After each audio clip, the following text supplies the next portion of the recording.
A little bit quiet, but yes. Okay, well, here's fingers crossed. Okay. Oh. Yeah. Thank you. Yeah, we've been using this. Well, here's the gadget. You can't see that very well, can you? No. Okay. I've got a Pulsar Lexion XP38 thermal imager. So here it is, right there. So this is the gadget. The thing to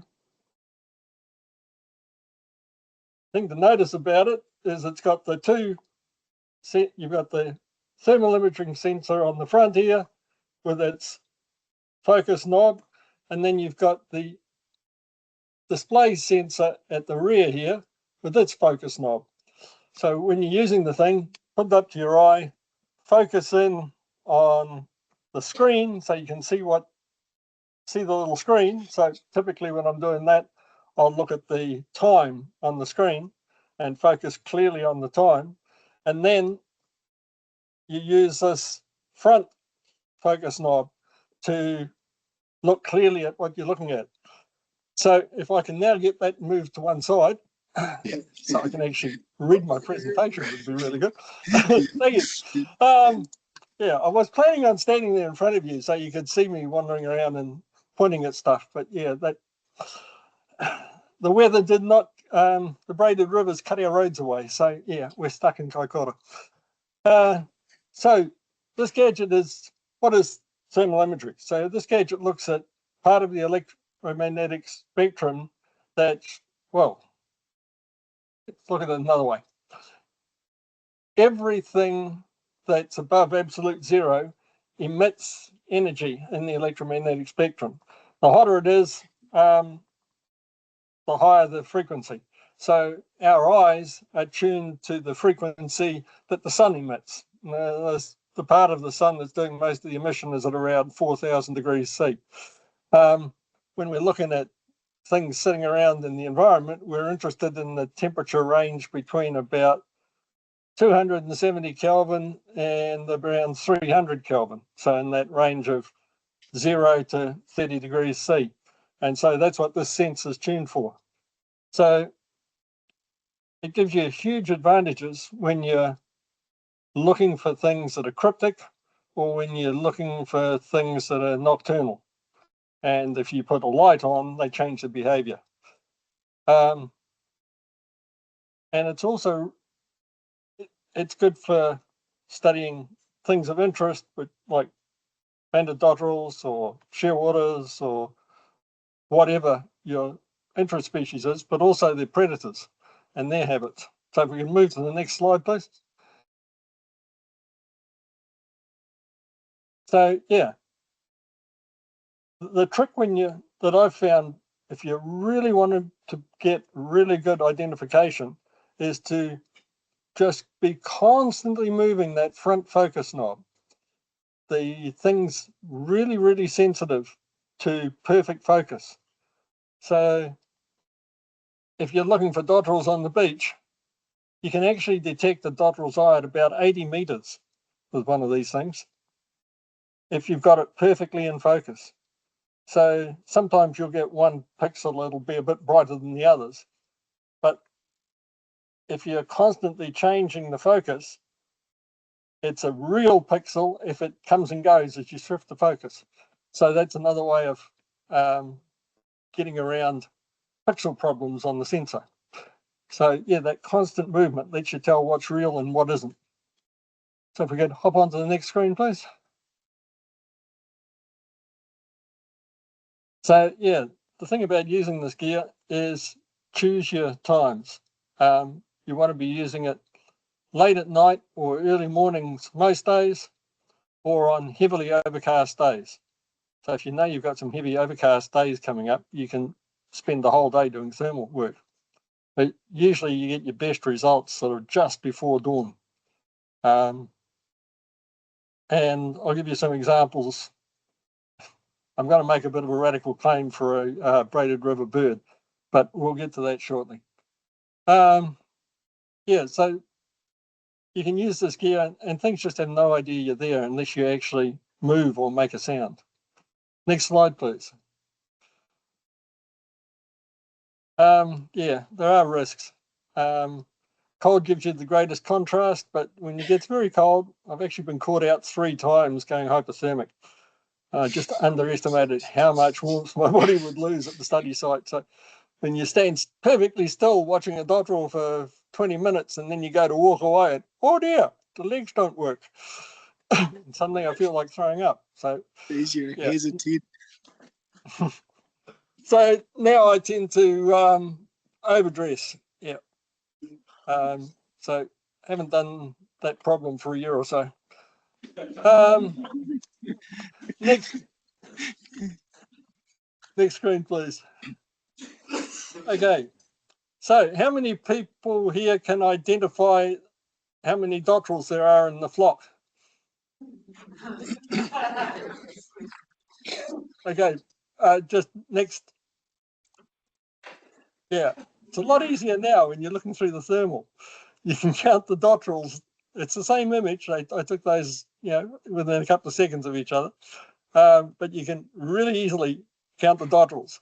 And once you look in the thermal and see exactly where they are, you can zoom in on them and get really good images of their leg bands.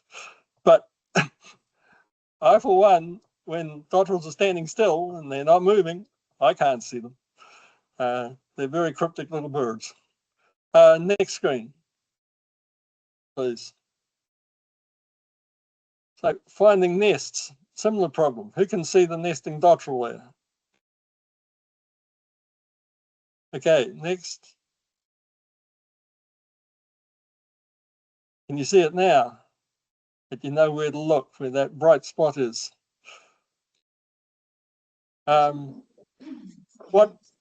What we found when we started the dotterel study is we were averaging 2 hours to find a nest. Once we got the thermal imagery, that dropped to 5 minutes.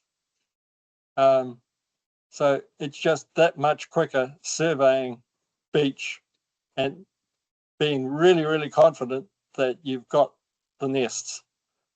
Sometimes the birds get really tricky and they will hide their nest under a log. And so even with the thermal, it's devilishly difficult to spot them. But you only typically get 1 or 2 birds that pull that stunt on you. And most dotterels do what most dotterels do, which is nest out in the open. And they're really easy to spot with the thermal. So next screen, please. So here's another one. Who can see the nesting dotterel? Next. It's really clear to see that there's a nesting dotterel there in thermal. So if you're walking along a beach and you suddenly see these bright white dots, you just know there's a nesting bird there. It's just so much faster to find them. So now I'm going to do a bit of a stretch for a braided river thing, but I'll justify it shortly. Next screen, please. Oh no, here's something. This was observed just north of Wauwatch on the beach. So I was out there trying to band a male bird, and you can only catch the males at night. And suddenly I saw this thing coming down the beach towards me. A moggy out for an evening feed of dotterel.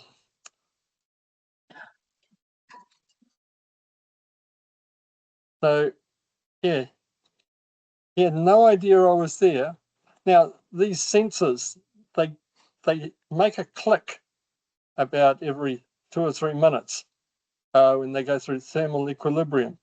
So see how there was the click of the sensor and the image froze, and the cat actually heard the click and he looked up, but he didn't actually see me. So then he carried on. So on to the next screen, please. So this is another bird I spend a lot of time with. Technically speaking, it's a seabird and it nests in the high mountains. But this is the Hutton shearwater, very similar to the fluttering shearwater.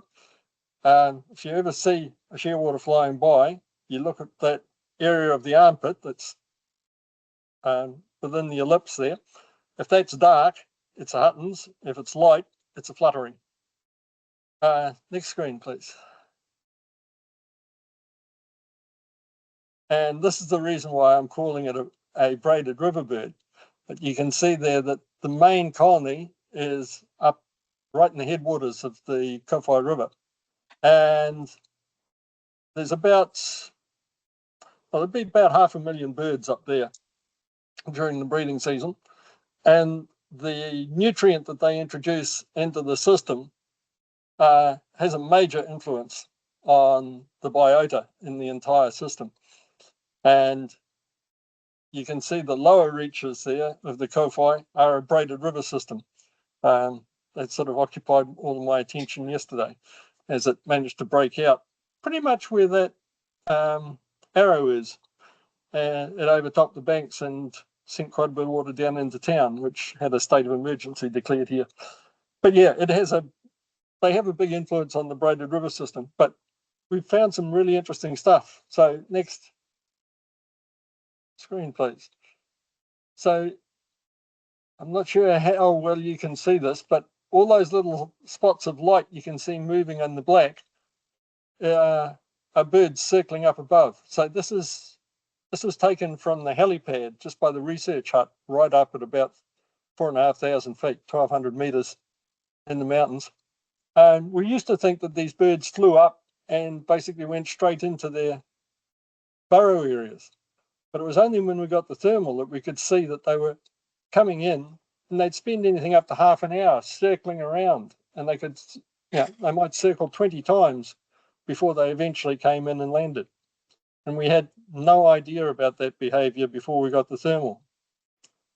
Next one, please.